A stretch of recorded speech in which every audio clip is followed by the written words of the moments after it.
Глава 1626. Повторное использование смертельного яда. С того момента, как Хань Ли превратился в пятицветного феникса, до момента, когда он развязал эту пространственную способность и появился над огненным вороном и дьявольским стервятником, прошла лишь доля секунды. Однако дьявольская птица внизу уже была поражена тем фактом, что тонкие иглы, которые она выпустила, даже не смогли добраться до Хань Ли, поэтому она все это время следила за ним. Таким образом, он стал свидетелем всего процесса его трансформации, и на его женском лице появился намек на страх. В конце концов, истинный дух Небесного Феникса был известен как монарх всех птиц. Даже золотая ворона, которая также была истинным духовным существом, пострадала бы от него, потому что ее силы бледнели перед лицом Небесного Феникса. Конечно, Хань Ли использовал свои 12 пробуждающих трансформаций, чтобы проявить эту форму радужного феникса, так что его было не сравнить с настоящим Небесным Фениксом.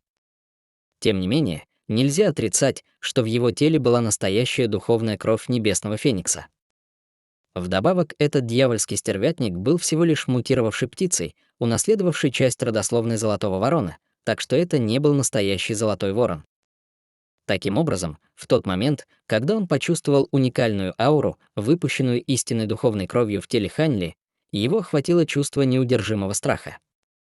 Вдобавок ко всему, огненный ворон также был очень проблематичным противником, поскольку он мог поглощать истинное пламя золотого ворона, который был козырной картой дьявольского стервятника, с помощью которой он выигрывал его в бесчисленных битвах в прошлом. Таким образом, дьявольская птица немедленно испустила резкий крик, выпустив столб белого света, после чего белое пламя вокруг ее тела отступило, и она попыталась скрыться с места происшествия. Тем не менее, огненный ворон был сформирован из духовного пламени в теле Хань Ли, поэтому он имел более тесную связь с Хань Ли, чем даже его связанные сокровища. Следовательно, Хань Ли было достаточно всего одной мысли, чтобы серебряный огненный ворон понял, что дьявольская птица пытается сбежать, и сразу же использовал свою бусину, выбросив тонкую золотую и серебряную нить. Это был никто иной, как возвращающийся злобный духовный свет.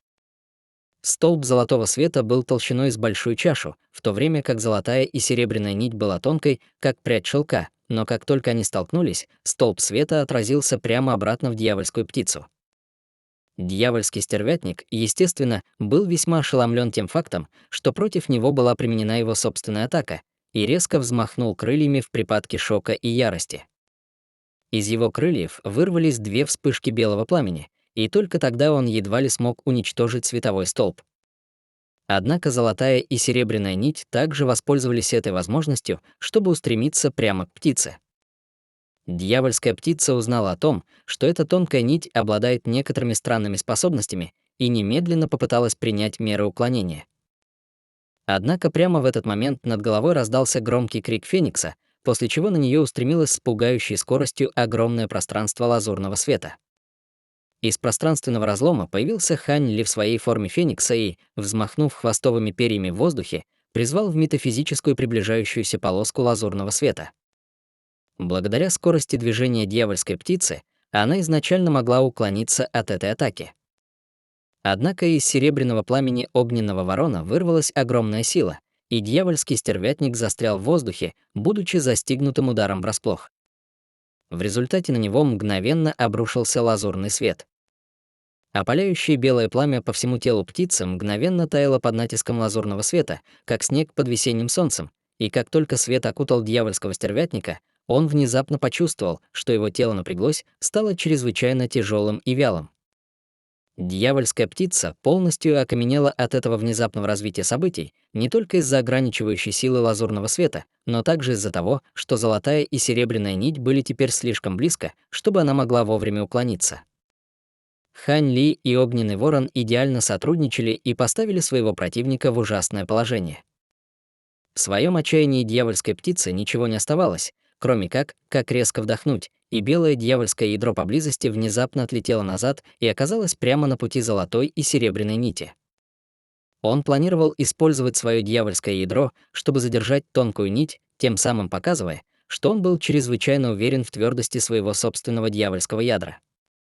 Однако затем произошла удивительная сцена. Как только тонкая нить попала в дьявольское ядро, она беззвучно прошла насквозь, пробив маленькую черную дыру в центре дьявольского ядра. Из клюва дьявольского стервятника раздался пронзительный крик, и белое пламя вокруг его тела внезапно снова резко увеличилось. Он яростно взмахнул крыльями, разбивая ограничивающий лазурный свет вокруг себя, появившись на некотором расстоянии между собой и Хань Ли. Сразу после этого столб белого пламени вырвался в небо из его тела, и сила ветра проникла в столб пламени, мгновенно образовав море белого огня. Дьявольская птица беспрестанно захлопала крыльями в палящем белом пламени со зловещим выражением на лице. Тем временем в воздухе внезапно появилась огромная проекция птицы длиной более 100 футов с дьявольским ядром в самом центре. Проекция была полностью золотого цвета с парой угольно-черных глаз.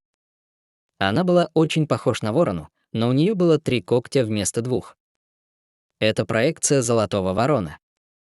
Как и ожидалось, эта птица действительно обладает истинной духовной кровью. Пробормотал Хань Ли. В этот момент он уже вернулся в свою человеческую форму и оценивал проекцию золотой вороны в море пламени со своей точки наблюдения наверху. В этот момент дьявольский стервятник поднял голову и издал протяжный крик. Раскаленное белое пламя вокруг него сразу же устремилось к проекции золотого ворона, а затем исчезло в проекции. Всего за несколько мгновений массивная проекция поглотила все истинное пламя золотого ворона поблизости, и его тело внезапно, казалось, приняло материальную форму, поскольку слой белого пламени также появился на его золотых перьях. В этом белом пламени непрерывно вспыхивали серебряные руны, и пламя казалось в несколько раз сильнее, чем раньше. Дьявольский стервятник внизу сердито смотрел на Хань Ли, и было совершенно ясно, что он готовился к мощной атаке с помощью вызванной им проекции. Как ни странно, Хань Ли взглянул на массивного золотого ворона в небе, затем посмотрел на дьявольскую птицу и внезапно усмехнулся, указав пальцем на дьявольского стервятника, а затем 3 раза подряд произнес слово «упасть». Дьявольская птица дрогнула, услышав это, а затем впала в бешеную ярость, готовясь броситься в бой, но именно в этот момент внезапно развернулся неожиданный поворот событий. Массивный стервятник вздрогнул, и из его клюва вырвался крик страдания, и внезапно он упал с неба. Во время спуска его тело свернулось в темно-фиолетовый шар, источая гнилостный запах. В мгновение эка он превратился в лужу пурпурной жидкости, и даже его душе не удалось сбежать. Все это произошло из-за смертельного яда, содержащегося в возвращающемся злобном духовном света. Этот яд был не только чрезвычайно сильнодействующим, но и на начальных этапах заражения цель не испытывала никаких признаков дискомфорта. Однако по сравнению с чудовищным мотыльком, которого Хань Ли убил в прошлом, этот золотой ворон был гораздо более восприимчив к воздействию этого яда. Он не только совершенно не смог обнаружить, что столько времени был отравлен, но и распался в лужу токсичной жидкости почти сразу же, как обнаружил, что был отравлен. Хань Ли вздохнул с облегчением при виде этого, в то время как серебряный огненный ворон испустил крик восторга. Сразу после этого он расправил крылья и устремился вниз, а затем проглотил лужу ядовитой жидкости, в которую распалась дьявольская птица. При виде этого Хань Ли слегка запнулся, но после короткого колебания решил не останавливать огненного ворона. Настоящая кровь золотого ворона была весьма драгоценна, но золотая ворона не была частью его 12 пробуждающих трансформаций, так что в любом случае это не принесло бы ему особой пользы. Таким образом, было лучше позволить огненному ворону поглотить ее. Возможно, он претерпит некую трансформацию. В конце концов, этот огненный ворон уже обладает высоким уровнем духовной природы, поэтому все, что он так жаждал поглотить, должно было быть чрезвычайно полезным для его эволюции. После того, как огненный ворон проглотил ядовитую лужу, он не сразу повернул назад. Вместо этого он взлетел высоко в воздух. Как ни странно, после того, как дьявольский стервятник погиб, массивная проекция золотого ворона исчезла не сразу. Вместо этого она просто парила на месте, и единственная разница заключалась в том, что его угольно-черные глаза потеряли всю свою искру, делая его совершенно деревянным и бездушным, как марионетка. Серебряный огненный ворон ворвался в тело золотого ворона, а затем в неистовстве поглотил проекцию. Возможно, он поглотил слишком много истинного пламени золотого ворона за один присест, но после того, как огненный ворон поглотил последний пучок белого пламени, Он снова стал размером примерно с фут, а затем немедленно полетел к Хань Ли и исчез в его теле во вспышке. Таким образом, белое дьявольское ядро и мерцающие тонкие иглы света были единственными вещами, что остались внизу. Хань Ли определенно не собирался бросать их. Он провел рукавом по воздуху, и полоска лазурного света смела собой дьявольское ядро и сотни тонких игл. В этот момент Хань Ли повернулся, чтобы взглянуть на лазурный световой барьер, созданный формацией меча весеннего рассвета, и на его лице появилась слабая улыбка. Он сделал ручную печать, и лазурный световой барьер разрушился, после чего слои лазурных цветков лотоса исчезли. В конце концов, они вернулись к 72 лазурным летающим мечам, зависшим в воздухе во всех направлениях, издавая слабый звенящий звук. В центре области, окруженные летающими мечами, находились останки 4 дьявольских стервятников, разрезанных на сотни кусочков. Одной силы формации меча весеннего рассвета было достаточно, чтобы убить этих 4 дьявольских птиц на ранней стадии пространственного закаливания. Хань Ли не очень удивился этим. Он просто подлетел к останкам птиц и, на мгновение остановившись, убрал останки в свой браслет для хранения. Он чувствовал, что родословная Золотого Ворона была довольно слабой в телах этих дьявольских птиц, но кое-где все еще оставались едва заметные следы. В этом случае он мог дождаться, пока огненный ворон закончит усваивать то, что он только что пожрал, а затем скормить ему останки этих 4 птиц. В конце концов, настоящая духовная кровь была чрезвычайно редкой даже в мире духов, поэтому он не собирался тратить впустую ни единой капли. После всего этого Хань Ли прилетел к Сюаньсянь и Юэ Цзуну и спокойно сказал: «Я обо всем позаботился. Давайте продолжим». Юэ Цзун долгое время смотрел на него ошеломленно. В душе Хань Ли действительно был довольно могущественным, но, конечно же, его можно было сравнить только с высшей расой 9-го ранга. Но что только что произошло? Он явно принадлежал к высшей расе 7-го ранга, но он с легкостью убил так много высокоранговых дьявольских птиц за такой короткий промежуток времени. Более того, среди этих дьявольских птиц была не только высшая раса 9-го ранга, но и мутировавшая дьявольская птица с истинной духовной кровью в теле. Юэ Цзун был действительно ошеломлен до крайности и все еще не верил своим глазам. Таким образом, он тупо уставился на Хань Ли, не в силах скрыть неверие на своем лице.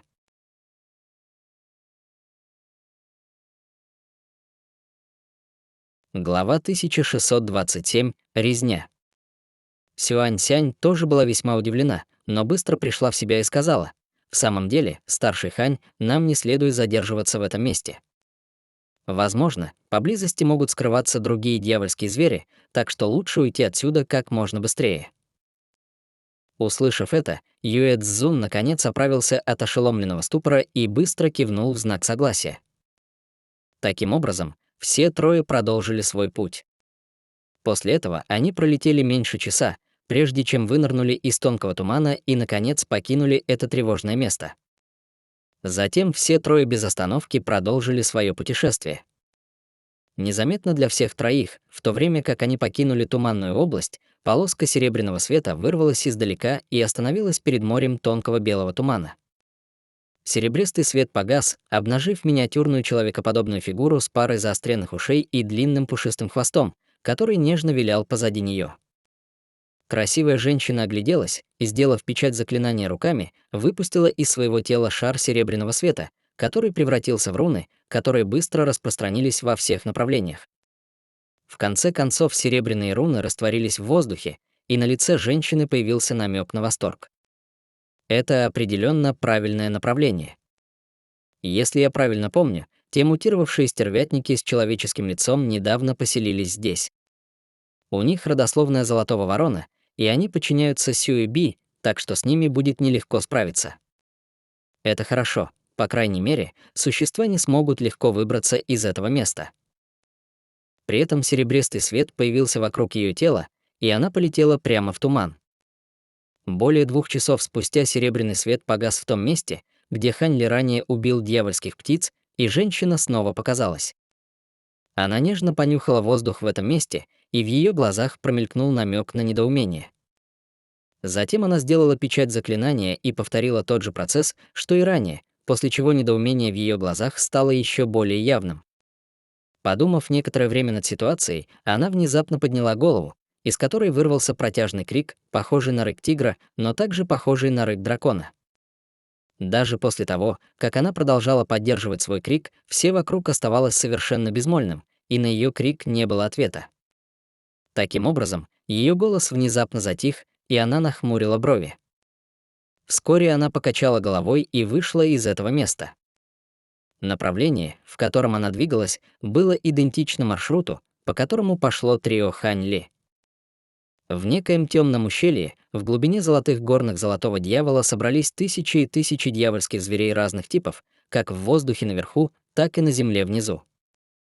Самый большой из этих зверьков напоминал маленькие горы, а самые маленькие были размером всего около фута каждая. В центре местности, окружённой этими дьявольскими зверьми, находилась огромная скала размером в несколько сотен футов. На вершине скалы восседал дьявольский зверь ростом в несколько десятков футов, и это был никто иной, как гигантская жаба по имени Цю-Чу. Однако тело этого дьявольского зверя резко сократилось по сравнению с его первоначальным размером и выглядело довольно приземленным среди этого огромного скопления дьявольских зверей, среди которых многие были гораздо более грозными по внешнему виду. Гигантская жаба неподвижно сидела на гигантском камне и, казалось, чего-то ждала. Тысячи других дьявольских зверей в окрестностях начали терять терпение, но по-прежнему сохраняли спокойствие.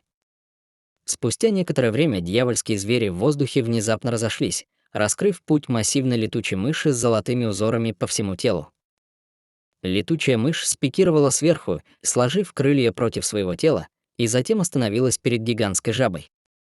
«Мастер, время пришло, и мы собрали всех, кого могли». «Хорошо, в таком случае давайте отправимся в путь. Позвольте мне повторить цель этой операции — убить всех посторонних, которые отважились войти в эти горные хребты и забрать сокровища, похожие на плиты формации. После этого нам нужно будет найти эту бессмертную Зойсию, используя те пластины формации, и передать ее мастеру Тиемо. Тот, кто найдет бессмертную Зойсию, получит щедрую награду», — кратко проинструктировала гигантская жаба. Все дьявольские звери, собравшиеся здесь, уже достигли разума и, услышав эти инструкции, немедленно пустились в путь. Некоторые из них улетели в воздух, другие зарылись глубоко в землю, и все они направились к окраинам горных хребтов. Сама гигантская жаба тоже прыгнула, присоединившись к поискам.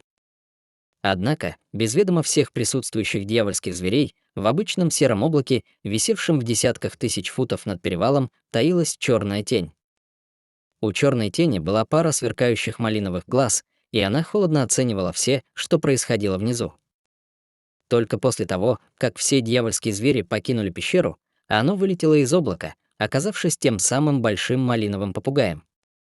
Попугай сделал круг в воздухе, а затем взорвался, превратившись в облако кровавого тумана из-за глухого удара. В теле попугая была малиновая руна, и она мгновенно исчезла. В то же время в каменном зале, расположенном глубоко под землей, в месте, где были установлены многочисленные формации, медитировавший человек в малиновой мантии внезапно открыл глаза. Лицо мужчины смертельно бледное, с большим ртом и впалым носом, а также с парой темных задумчивых глаз. Что это задумал Тиемо в такое время? Наш патриарх скоро проснется, но они отправляют так много существ, чтобы убивать посторонних. И что это за бессмертная Зойзия? Это должно быть что-то очень важное, учитывая, что он направил на его поиски почти всех высокоранговых дьявольских зверей под своим командованием, нерешительно пробормотал человек себе под нос.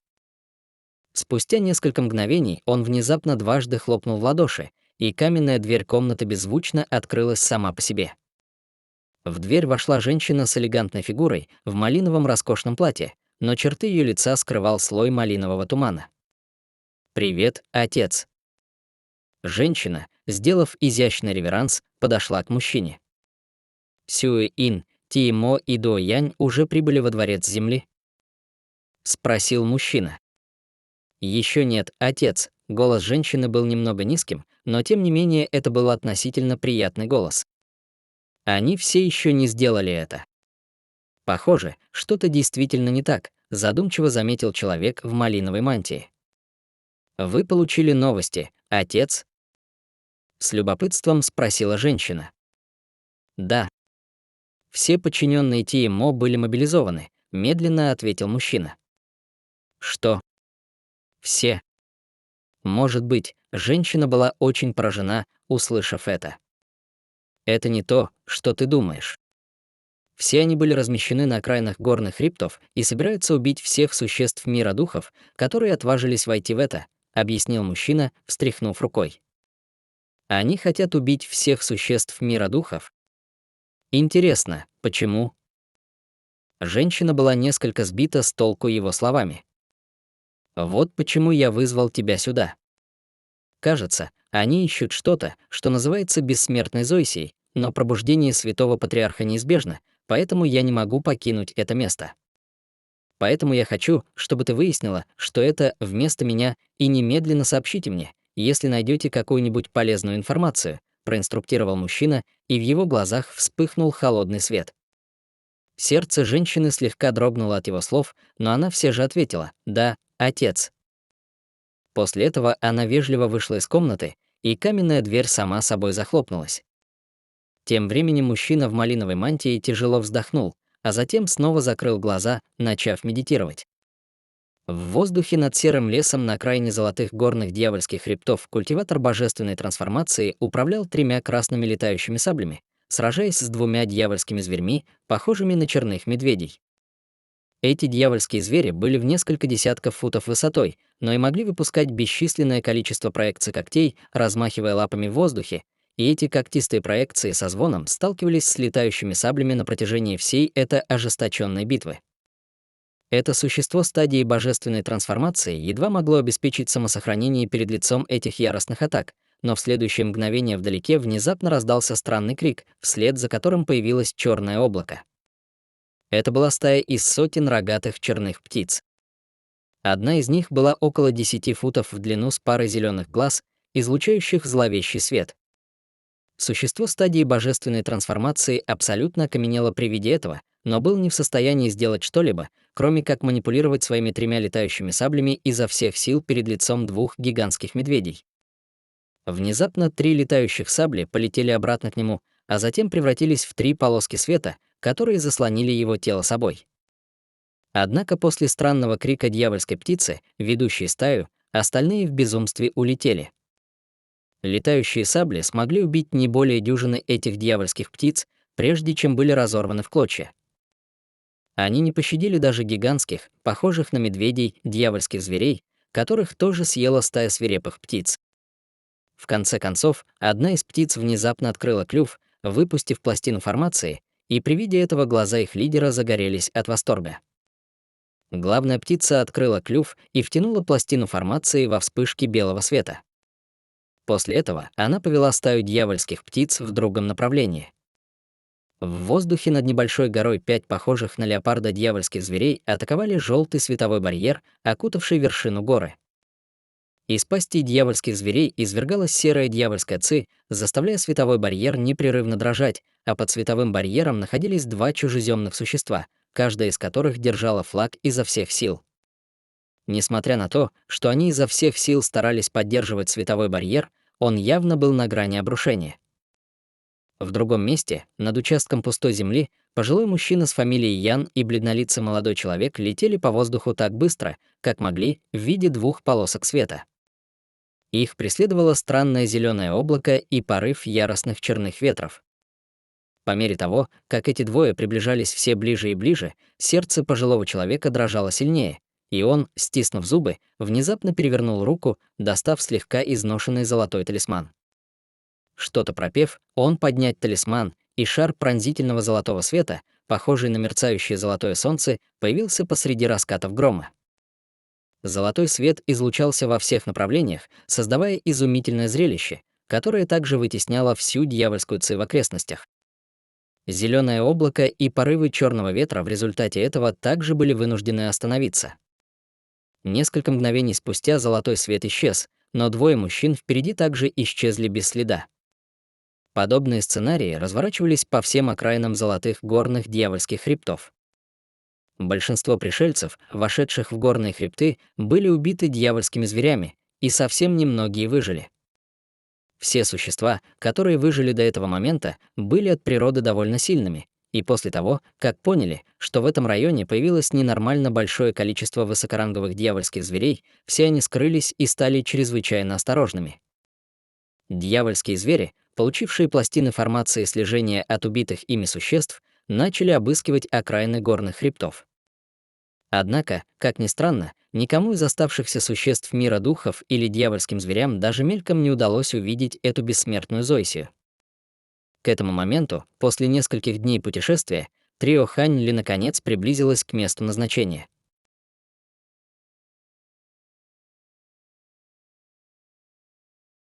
Глава 1628. Неожиданный посетитель. Хань Ли стоял на вершине небольшой горы, прищурившись, глядя вдаль.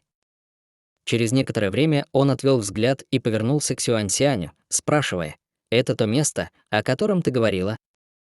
Почему оно выглядит таким обычным?» Раненый дьявольский зверь выбрал это место именно потому, что оно настолько невзрачно. «Брат Юэ, до конца путешествия ваше руководство не потребуется, поэтому можете отдохнуть где-нибудь поблизости. Старший Хань и я должны отправиться туда, и мы вернемся самое большее через 3-4 дня. Если мы все еще не вернемся к тому времени, вы можете оставить нас и вернуться самостоятельно», — с улыбкой сказала Сюаньсянь. «В таком случае я немного отдохну здесь», — Юэ Цзун кивнул, сложив руки в знак прощания, а затем полетел к ближайшей небольшой горе и исчез на горной вершине. «Пойдем, старший Хань», — Сюаньсянь глубоко вздохнула, и на ее лице появилось торжественное выражение. Хань Ли кивнул и немедленно полетел в нужном направлении в виде полоски лазурного света.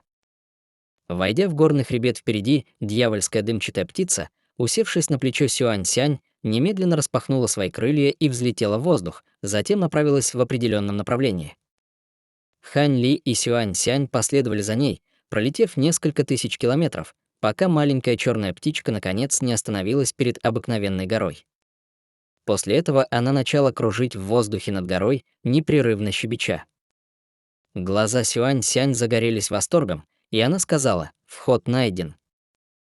Затем она улетела вперед и после нескольких вспышек приблизилась к горной вершине.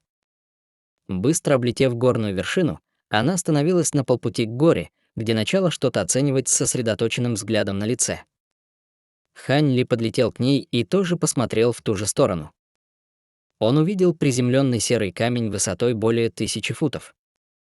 Скала выглядела довольно гладкой, и помимо того факта, что рядом с ней парила странная черная ци, ничего не отличало ее от других скал.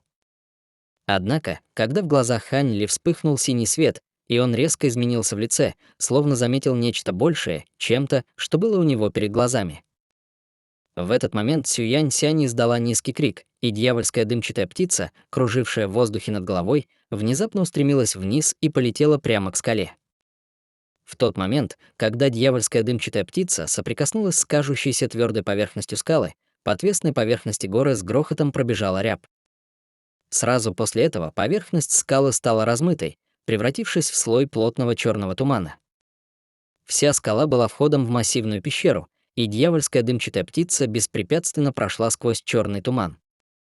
«Пожалуйста, подождите минутку, старший.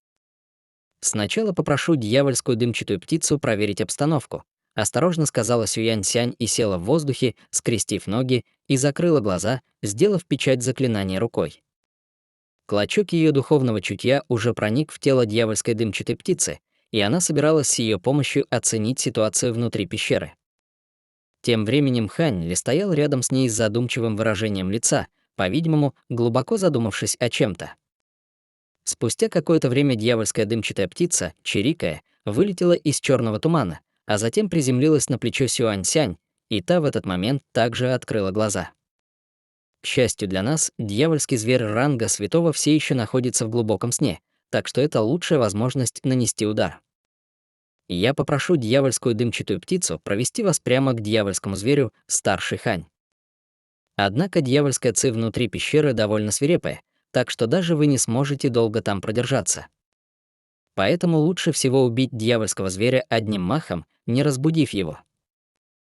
Серьезным тоном сказала Сюань-сянь и пальцем указала вперед. Маленькая черная птичка снова полетела в черный туман по ее приказу, и Хань Ли вскоре кивнул Сюаньсянь, спокойно кивнув в ответ. Затем он сделал печать заклинания, и его тело вспыхнуло золотым светом, покрывшись слоем тонкой золотой чешуи. Таким образом, он пробрался в черный туман в виде полоски золотого света, и при виде этого на лице Сюаньсянь появилось задумчивое выражение. Внезапно из тела Сюаньсянь вылетел шар лазурного света и превратился в проекцию Кирина размером с кулак, которая сказала «пора и нам сделать ход». Сюаньсянь покачала головой и ответила «давай подождем еще немного». Независимо от того, сможет ли он убить этого дьявольского зверя ранга святого уровня или нет, лучше всего войти в пещеру истинного духа, пока он сражается со зверем. «А, похоже, ты его очень опасаешься», — хихикнула проекция Кирин. «Ты был в моем теле все это время, так что ты, должно быть, также видела его силу. Даже дьявольский зверь высшей расы 9-го ранга не сравнится с ним. Если я столкнусь с ним в прямом сражении, у меня не будет ни единого шанса на победу. Если я не ошибаюсь, хотя этот дьявольский зверь ранга святого все еще находится в глубоком сне, он, должно быть, заранее принял какие-то защитные меры, так что, скорее всего, будет практически невозможно приблизиться к нему, не разбудив его. Мы сможем прокрасться и открыть пещеру истинных духов во время их битвы, спокойно проанализировала Сюаньсянь. Ты права. Давай еще немного подождем, ответила проекция Кирин, кивнув после минутного размышления. Тем временем Юэ Цзун медитировал в новой пещере, которую он выкопал в горной вершине за пределами горных хребтов. Внезапно он резко изменился в лице и, перевернув руку, достал коробку со странным насекомым. Как только с коробки слетела крышка, насекомое, похожее на тутового шелкопряда, начало визжать и метаться изо всех сил. При виде этого Юэ Цзун резко вздохнул и тут же вылетел из пещеры в виде полоски белого света. Однако, выйдя на улицу, он резко изменился в лице, обнаружив, что стоит прямо перед человеком в серебряной броне с чрезвычайно холодным и отчужденным выражением лица. Это был чужеземец по фамилии Гуи, с которым он ранее конфликтовал. Сердце Юэ Цзуна тут же ушло в пятки, и он заговорил с наигранной улыбкой на лице. «Я не ожидал увидеть вас здесь, старший. Я думал, что в этом районе появился какой-то другой дьявольский зверь. У вас есть какие-то дела ко мне?» Мужчина в серебряных доспехах какое-то время просто холодно смотрел на Юэ Цзуна, ничего не говоря, а затем, наконец, спросил, «А где остальные?» «Остальные. Здесь никого нет, кроме меня, старший», относительно спокойно ответил Юэ Цзун. «Вот как. В таком случае ты пойдешь со мной». Перед лицом человека в серебряных доспехах вспыхнул малиновый свет, и в его глазах вспыхнуло злобное выражение. При виде этого Юэ Цзуна резко изменился в лице, и он немедленно швырнул коробку в руке в сторону человека в серебряной броне. Сразу после этого из его рукавов вспыхнул духовный свет, и изнутри вылетело несколько десятков талисманов разных цветов. В то же время он открыл рот и выпустил белый нефритовый талисман. Из коробки вылетело странное насекомое и увеличилось до 10 футов в размерах, а затем скользнуло к существу в серебряной броне в виде белой змеи. Тем временем все талисманы взорвались световыми шарами разных цветов, а нефритовый талисман с грохотом превратился в облако белого тумана, покрыв площадь около акра и окутав собой человека в серебряной броне. В тот же самый момент под ногами Юэ Цзуна вспыхнул белый свет, и появилась пара белых колес. Его тело покачнулось, и он исчез на месте, появившись на расстоянии более 100 футов от облака белого тумана. После этого он скрылся с места происшествия в виде полоски белого света. Существо в серебряной броне при виде этого холодно усмехнулось, а затем внезапно положило руку на макушку своей головы, и его тело расплылось, разделившись на 3 идентичных аватара. Один из аватаров поднял обе руки в воздух, и они превратились в пару алых призрачных рук с острыми пальцами, вокруг которых вращалась черная ци. Пара рук схватила приближающегося гигантского насекомого, а затем плотно сжала вместе, разорвав всеми 10 пальцами насекомое на несколько сегментов, словно они были острыми лезвиями. Другой аватар резко открыл рот, выпустив вспышку белого света, мгновенно охватившую все приближающиеся шары белого света. После этого аватар глубоко вдохнул, и во вспышке малинового света все световые шары были втянуты в его живот вместе с небольшой частью белого тумана поблизости. В глазах последнего аватара вспыхнул серебряный свет, и он внезапно превратился в серебряного змея, взметнувшегося в воздух. Спустя всего мгновение серебряный змей появился в воздухе над Юэцзуном, словно в результате мгновенной телепортации, а затем взмахнул хвостом, угрожая схватить его своими массивными когтями. При виде этого Юэцзун побледнел, но он, естественно, не собирался позволить другому так просто убить его. Из его тела вырвался громкий грохот, за которыми изнутри вылетела пара белых костяных мечей. На поверхности летающих мечей сверкали молнии, и они выглядели довольно мощными, крест-накрест блокируя приближение когтей. Костяные мечи были способны задержать массивные когти лишь на долю секунды, а затем были раздроблены пополам, не выдержав огромную силу когтей. Юэцзун воспользовался этой возможностью, чтобы изгнать шар эссенции крови, окутавший его ноги, и выглядел так, как будто он планировал использовать какую-то технику передвижения, чтобы помочь ему сбежать. Однако в глазах серебряного змея мелькнул холодный свет, и он открыл пасть, со звоном выплюнув изгнать малиновую бусину. Бусина, сделав на месте круг, внезапно выпустила огромное пространство темно-малинового света, которое застало Юэцзуна врасплох и мгновенно окутав его тело. Затем он фактически превратился в лужу крови, и змей тут же сожрал его. Сразу после этого серебристый змей стал кружить, а два других аватара также поднялись в воздух навстречу с ним. Затем три аватара соединились воедино, формируя существо в серебряных доспехах. Однако в настоящее время на его лице было задумчивое выражение, словно он о чем-то глубоко задумался. Эти существа тоже появились в этом месте. Неужели тоже после этого? Но никто не должен знать об этом, если только они не такие, как я. В любом случае, только у меня есть право получить эту вещь. Я убью любого, кто осмелится встать у меня на пути. Пробормотал мужчина со свирепым взглядом в глазах. Внезапно он повернулся в определенном направлении и крикнул: «Кто там? Выходи прямо сейчас». Однако никто не показался с этого направления. Выражение лица человека потемнело, и он резко поднял руку, выпустив серебряную летающую саблю в воздух, и во вспышке серебряного света в указанном месте метнулось несколько аналогичных сабель.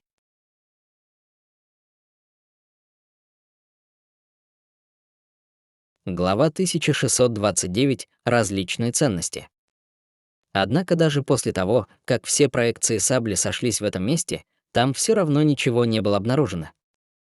При виде этого на лице человека в серебряной броне мелькнуло удивление и замешательство. Подумав на мгновение над ситуацией, он холодно фыркнул и сделал печать заклинания рукой. Сабля тут же вернулась к нему и мгновенно исчезла в его рукаве. После этого мужчина улетел в виде полоски лазурного света, и в этом районе воцарилась прежняя тишина, которую нарушали только порывы легкого ветерка. Некоторое время спустя в воздухе вспыхнул слабый серебряный свет, и появилась миниатюрная человекоподобная фигура.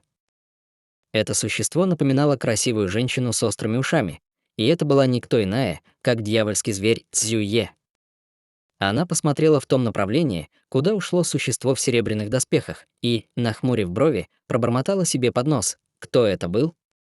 Он не тот, кто убил молодого мастера, но тем не менее он довольно силен. Если бы я заранее не использовала другую технику, переместив свою ауру в другое место, я, скорее всего, не смогла бы его обмануть. Все эти чужеземцы слишком сильны, чтобы я смогла справиться с ними в одиночку. Я должна вызвать подкрепление. Пробормотав это, женщина вырвала небольшой пучок шерсти со своего хвоста и подняла руку вверх, проговорив заклинание. Эти пряди меха превратились в тонкие полосы серебряного света, которые пролетели по воздуху и исчезли вдаль после нескольких вспышек. При виде этого выражение лица женщины немного смягчилось, и она, бросив нерешительный взгляд на горные хребты, где исчезли Хань Ли и существо в серебряных доспехах, глубоко вздохнула. Затем, сделав печать заклинания, и ее тело снова расплылось в серебряном свете и растворилось в ничто. Тем временем Хань Ли следовал за дьявольской дымчатой птицей, медленно проходя сквозь густой черный туман. Птица время от времени настойчиво щебетала, словно призывала его набрать скорость, но Хань Ли просто игнорировал ее, продолжая лететь в своем неторопливом темпе. Таким образом, дьявольской дымчатой птице не оставалось ничего другого, кроме как замедлиться, чтобы приспособиться к его скорости, поскольку она вела его дальше вперед. Дьявольская ци в окружающей среде была настолько плотной, что ничего невозможно было увидеть даже на расстоянии вытянутой руки.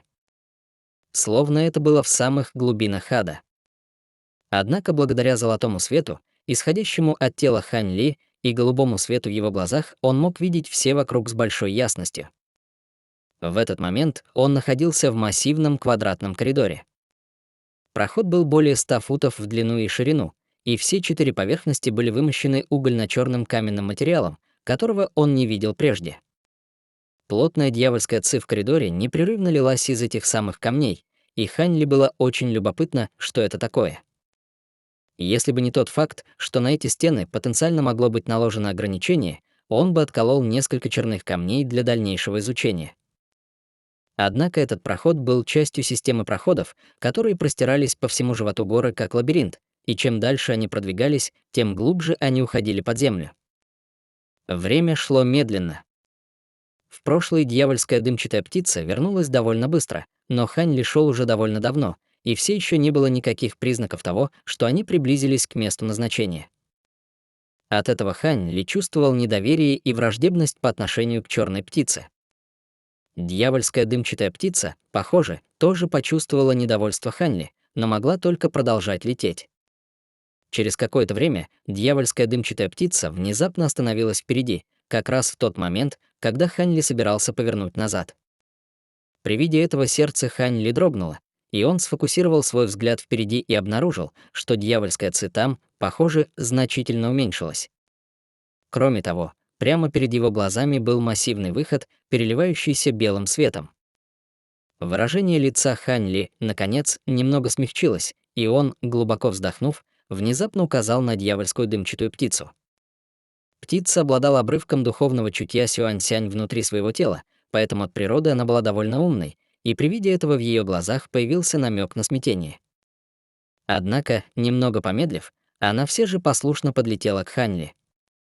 Как только птица поднялась в воздух над головой Хань Ли, он внезапно поднял рукав вверх и выпустил полоску серого света, вспыхнула, мгновенно унося несчастную птицу.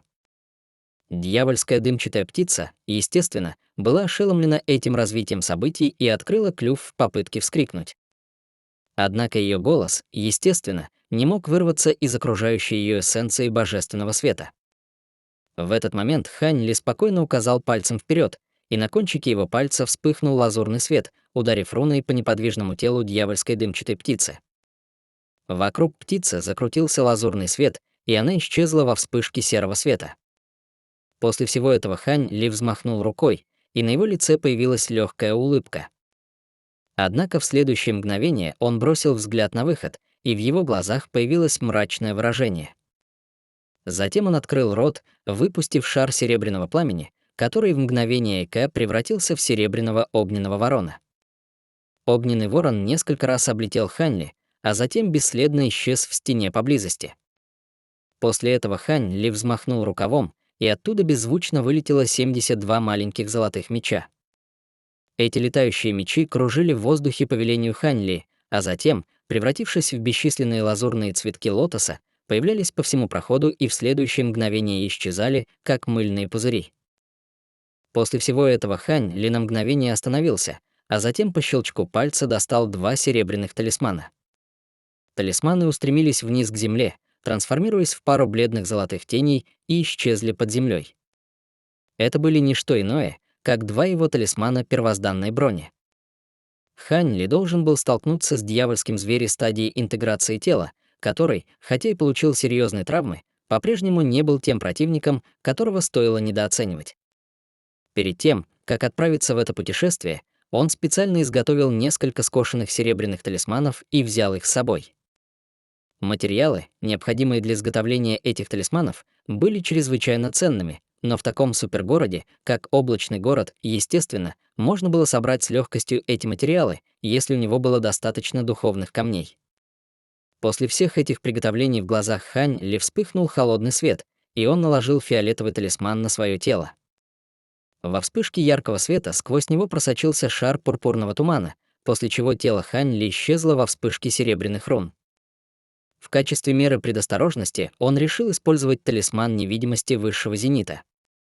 После этого нематериальное тело Хань Ли поплыло к выходу, как если бы он действительно собирался убить дьявольского зверя ранга святого. Снаружи горы Сюань-Сянь удивленно вскрикнула, когда Хань Ли наложила ограничение на дьявольскую дымчатую птицу. Лазурная проекция Кирин была несколько поражена этим и поспешно подняла голову, спрашивая, что случилось. Сюань-Сянь с нерешительным выражением лица выдохнула и ответила: «Моя дьявольская дымчатая птица была ограничена этим человеком». Что? Зачем ему это делать? Неужели он уже что-то заметил? Спросила проекция Кирин, нахмурив брови. Вряд ли он что-то заметил. Возможно, он просто очень осторожен по своей природе и не хочет, чтобы мы могли вести за ним наблюдение, пока он сражается с дьявольским зверем ранга святого, неубедительно ответила Сюань-Сянь. В этом случае для нас все немного хлопотно. Мы не знаем, что там происходит, поэтому мы не сможем войти в самый подходящий момент, сказала проекция Кирина мрачным голосом и разочарованно взмахнула хвостом. Я, естественно, тоже осознаю это, но у нас нет выбора. Независимо от того, что там происходит, давай сразу же займемся этим. Независимо от того, насколько он могущественен, он все еще просто существо высшей расы, поэтому он не сможет убить дьявольского зверя ранга святого в ближайшее время. В любом случае у нас будет достаточно времени, чтобы открыть пещеру истинных духов, решила Сюань-Сянь, стиснув зубы. Похоже, это наш единственный выбор. Вперед! Проекция Кирин также быстро кивнула в ответ. Таким образом, Сюань-Сянь перевернул руку, выпустив треугольный талисман. Значок был полностью черного цвета, и с одной стороны было черное изображение Кирина, а на другой было начертано несколько серебряных рун. Жалко, что нам пришлось использовать этот дьявольский талисман Кирина. Мне пришлось приложить немало усилий, чтобы собрать материалы, и я много раз терпела неудачу, прежде чем мне, наконец, удалось изготовить его, проговорила Сюань-Сянь, задумчиво погладив талисман. Каким бы драгоценным ни был этот талисман, он не может сравниться с вещами, которые лежат в пещере истинных духов.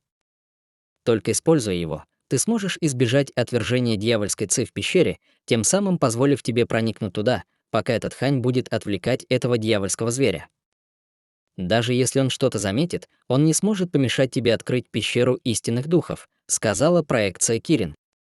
Тем не менее, это одноразовый предмет, и использовать его исключительно для маскировки ауры — огромная трата, вздохнула Сюань-Сянь с кривой улыбкой на лице. Проекция Кирин закатила глаза от ее слов и собиралась что-то сказать, как вдруг Сюань-Сянь изменилась в лице и резко подбросила талисман в воздухе. Талисман сделал круг в воздухе, и внезапно поднялся яростные порывы ветра. Эти порывы ветра были чрезвычайно тревожными, и от них доносился обескураживающий дикий рев, как будто внутри них прятался гигантский зверь. Выражение лица Сюань-Сянь стало мрачным, и она быстро сделала несколько печатей заклинаний, а затем открыла рот, выпустив небольшой лазурный меч.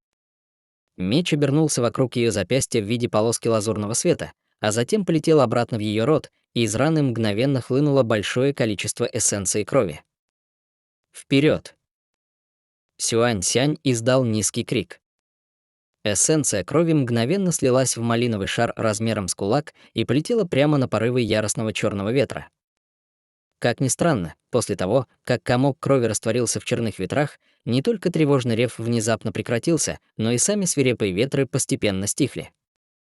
В конце концов, черные ветры исчезли в мгновение ока, но на их месте появился угольно-черный Кирин около 10 футов в длину.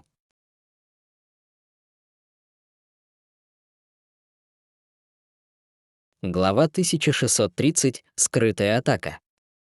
По всему телу Кирина вспыхивал черный свет, и это была только чрезвычайно расплывчатая и нечеткая проекция. Однако даже перед лицом простой проекции Сюань-Сянь вела себя очень осторожно. Она указала пальцем в воздух несколько раз, вызывая одну черную руну за другой, и все они исчезли в черном Кирине.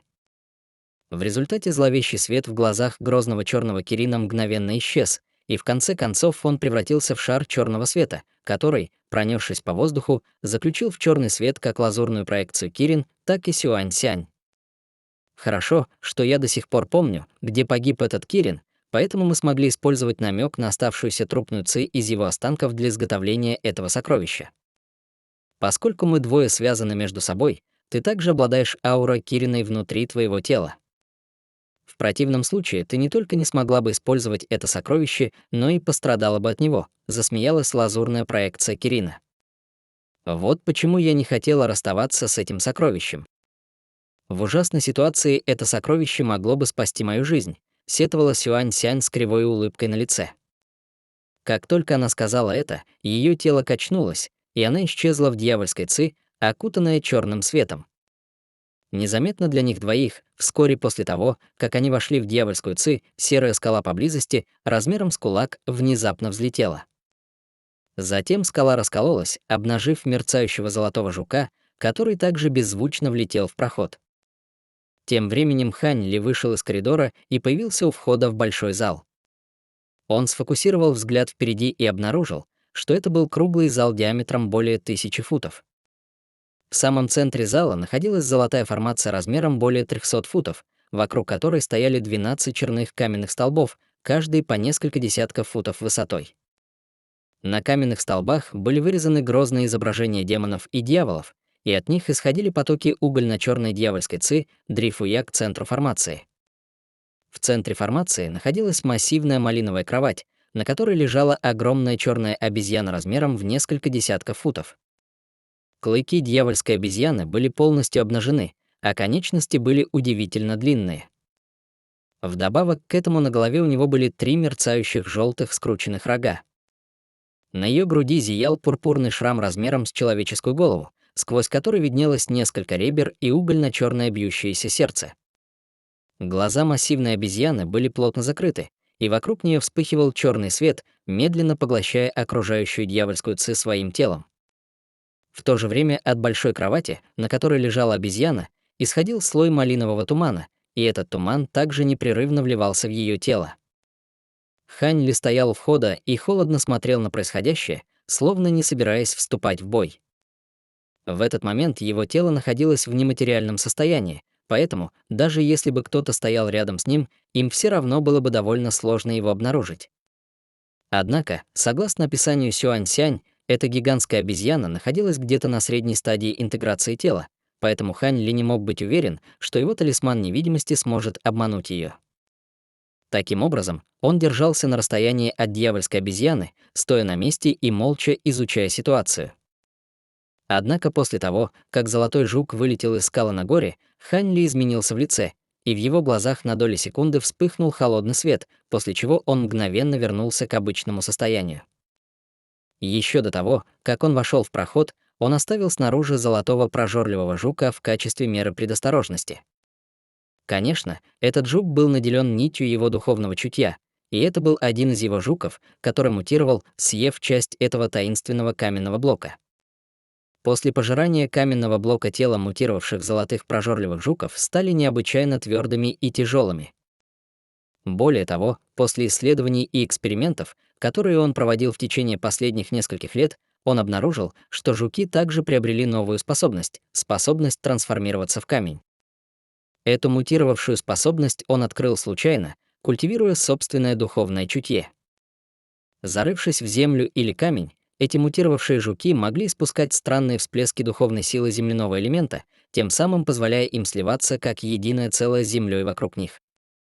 Таким образом, если кто-то не знал заранее о точном месте укрытия жуков или не использовал технику глаз духовного прозрения, которая могла видеть сквозь их маскировку, никто не смог бы заметить, что что-то было не так, пока жуки продолжали прятаться внутри камня или камня, независимо от того, насколько сильным было их духовное чутье. Именно из-за этого Хань Ли пожелал самостоятельно войти в гору. Из-за препятствий со стороны дьявольской ци даже с помощью жуков он не мог точно понять, что Сюань-Сянь делала. Однако, даже благодаря своему довольно смутному представлению, он узнал, что она не стала просто ждать снаружи, а вместо этого делала что-то довольно подозрительное. Хань Ли не был слишком удивлен этим открытием.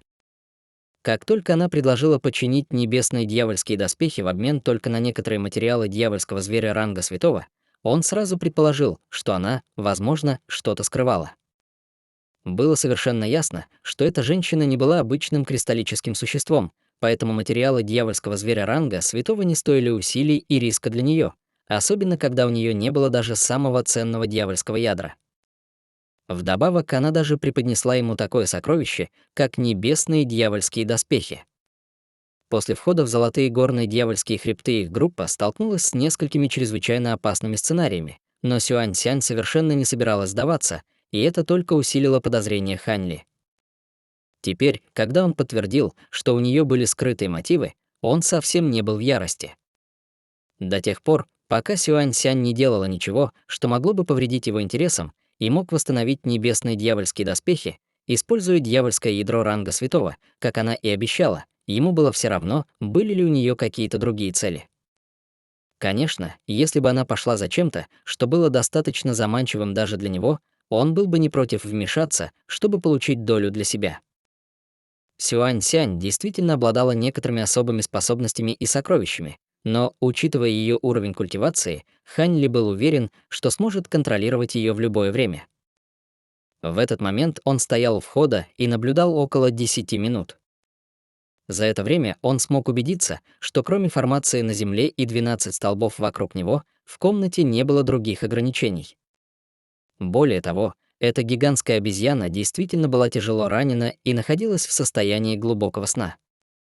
В этом случае, прежде чем выяснить, что именно замышляет Сюань Сянь, он не возражал сначала разобраться с обезьяной и заполучить дьявольское ядро ранга святого. Пока ему не пришлось сталкиваться со зверем в прямом столкновении, он был уверен в своей способности убить его одним махом с помощью скрытой атаки. Подумав об этом, в глазах Хань Ли промелькнул холодный свет, и он, наконец, решил действовать. Глубоко вздохнув, он взмахнул сразу двумя рукавами, и во вспышке лазурного света в одной руке появилась дюжина или около того голубых бусин, а в другой появилась толстая стопка талисманов. Он бросил обе партии предметов вперед, и они неподвижно зависли перед ним. После этого из его тела вспыхнул золотой свет, и из него вышли два золотых жука размером с кулак. После всего этого Хань Ли сделал печать заклинания, и его тело медленно вышло из своей нематериальной формы. Во время этого процесса он внимательно следил за гигантской черной обезьяной в холле, но та оставалась неподвижно на кровати, не проявляя никакой реакции на действия Хань Ли. С торжественным выражением на лице Хань Ли указал пальцем на стопку талисманов, и они мгновенно переместились во все уголки зала, а затем в тишине исчезли во вспышке серебряного света. Между тем, около дюжины бусин тоже медленно летели к черным столбам. Подлетев к вершинам этих круглых столбов, все лазурные бусины остановились как раз перед тем, как влететь в гигантскую формацию. Таким образом, каждый из них парил на несколько футов над соответствующей колонной, не двигаясь с места. Два золотых жука также улетели на расстоянии чуть более 100 футов от формации по его приказу, и оба угрожающе парили в воздухе. После всего этого Хань Ли взглянул на черную дьявольскую обезьяну и обнаружил, что она все еще не проявляла никакой реакции.